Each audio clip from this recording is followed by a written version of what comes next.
अगर जापान का कुछ फ़ेमस है इंडिया में जापानी तेल के अलावा तो उनके गेम्स और एनीमे है। बाकी सारी चीज़ों में तो ब्लर लग जाता है।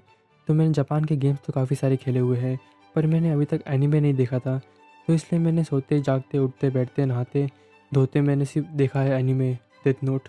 तो मुझे ये कभी नहीं लगा कि एनीमे बच्चों के लिए है, क्योंकि मैंने अपने फ़ेवरेट कार्टून सीरीज़ में ऐसे-ऐसे सीन देख रखे हैं कि मैं आपको बता नहीं सकता।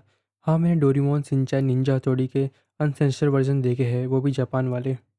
डेथ नोट 4 अक्टूबर 2006 को आई थी। इसमें टोटल 37 एपिसोड है 25 मिनट के, और एक ही सीज़न है और कोई सीज़न आने वाला नहीं है। स्टार्टिंग से एंड तक ये सीरीज़ में काफ़ी सारे ट्विस्ट और टर्न आते हैं। इस सीरीज़ में एक कैरेक्टर के डेथ ने मुझे काफ़ी ज़्यादा शॉक कर दिया था। इतना शॉक तो मुझे तब नहीं लगा था जब मुझे ये पता चला था कि दुनिया में बच्चे आते कैसे हैं।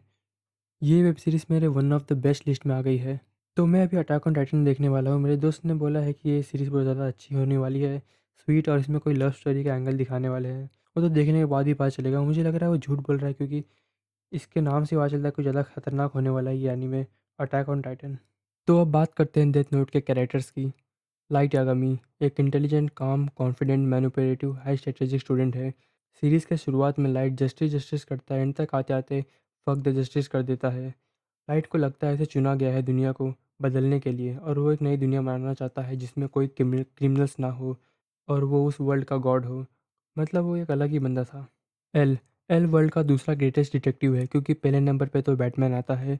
इस कैरेक्टर्स की स्पेशल एबिलिटीज़ ये है कि मिस्टीरियस, अनप्रेडिक्टेबल, इनक्रेडिबली इंटेलिजेंट, काम लेकिन socially awkward, honest, straight forward, और हमेशा क्राउच पोजीशन में बैठने वाला, और काफ़ी सारी मिठाइयाँ खाने वाला। अगर कोकिला मुझे कोई घूरने में टक्कर दे सकता है तो यही बंदा है यल। और इसका सिर्फ एक ही काम है, इंसाफ का रखवाला, मुजरिमों को पकड़ना। रियूक शिनिगामी मतलब डेथ गॉड, जिसने डेथ नोट को ह्यूमन वर्ल्ड में गिराया था। रियूक ना ही हीरो है ना ही विलन, वो ऑब्जर्वर है हमारी तरह। उसे एप्पल खाना बहुत ज़्यादा पसंद है, और वह बहुत ज़्यादा डरावना दिखता है। अगर मैं उसे अकेले में देख लूँ तो फिर मैं अगले पल यहाँ मिलूँगा। तो अब आते हैं स्टोरी के प्रीमाइसेस पे। तो मैं बिना स्पॉइलर दिए बताने की कोशिश करूँगा।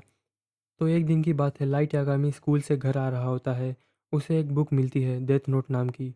उस बुक में काफ़ी सारे रूल्स लिखे हुए थे, जैसे अगर उस बुक में किसी का नाम लिख दिया जाए तो वो इंसान मर जाएगा, लेकिन हमें उसकी शक्ल याद रखनी होगी, और हम उसके मरने का कारण भी लिख सकते हैं। अगर नहीं तो वो इंसान हार्ट अटैक से मर जाएगा। उस चीज़ को टेस्ट करने के लिए लाइट बुक में क्रिमिनल्स के नाम लिखता है, और वह काम कर जाता है। उसके बाद लाइट काफ़ी सारे क्रिमिनल्स के नाम लिखता है बुक में, और उनके ऊपर का टिकट काट रहा होता है घर पर बैठे बैठे। फिर कहानी में एंट्री होती है यल की। उसे शक होता है कि आखिर इतने सारे क्रिमिनल मर कैसे रहे हैं, और वह अपना दिमाग लगाता है और वो पकड़ लेता है लाइट यागामी को। इसमें इंटरेस्टिंग ये नहीं है कि लाइट पकड़ा जाता है, इसमें इंटरेस्टिंग ये है कि वह किस तरीके से पकड़ा जाता है, और कौन सी चीज़ है जो इस सीरीज़ को इतना स्पेशल बनाती है। इसके mind game, psychological battle, moral conflict between justice और पावर। जैसे बिल्ली और चूहे एक दूसरे के पीछे पड़ जाते हैं, वैसे इस सीरीज़ के कैरेक्टर एक दूसरे के पीछे पड़ जाते हैं। आपको ये सीरीज़ क्यों देखनी चाहिए? इनके लेजेंडरी कैरेक्टर्स, डार्क और सीरियस स्टोरी, हर एपिसोड में सस्पेंस, यूनिक और पावरफुल कैरेक्टर्स। पावरफुल से मेरा मतलब सुपर पावर से नहीं है, इनके काम, कॉम्प्लेक्स और एक्सट्रीमली इंटेलिजेंट नेचर से है। डीप मॉरल क्वेश्चन और दो जीनियस के बीच की बैटल। इस सीरीज़ में टोटल 37 एपिसोड है, और इसका एंटरटेनमेंट का ग्राफ ऊपर ही ऊपर जाता है, और बीच में जब नए कैरेक्टर्स को इंट्रोड्यूस किया जाता है तब थोड़ा सा फ्लैट हो जाता है। उसके बाद फिर से ग्राफ ऊपर बढ़ने लगता है, और इसकी एंडिंग काफ़ी ज़्यादा अच्छी है। मुझे कभी नहीं लगा था कि एनिमे में ये सब भी होता होगा। मुझे लगता था एनिमे मतलब कार्टून। जब मैंने डेथ नोट को देखा तब मेरा एनिमे को लेकर पर्सपेक्टिव ही चेंज हो गया।